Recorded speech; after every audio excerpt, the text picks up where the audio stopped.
प्रभुं प्राणनाथं विभुं विश्वनाथं जगन्नाथनाथं सदानन्दभाजम् भवद्भव्यभूतेश्वरं भूतनाथं शिवं शङ्करं शम्भुमीशानमीडे गळेरुण्डमालं तनौ सर्पजालं महाकालकालं गणेशाधिपालम् जटाजूटगङ्गोत्तरं गैर्विशिष्यं शिवं शङ्करं शम्भुमीशानमीडे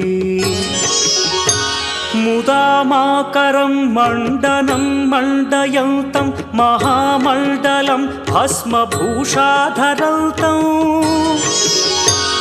अनादिं ह्यपारं महामोहमारं शिवं शङ्करं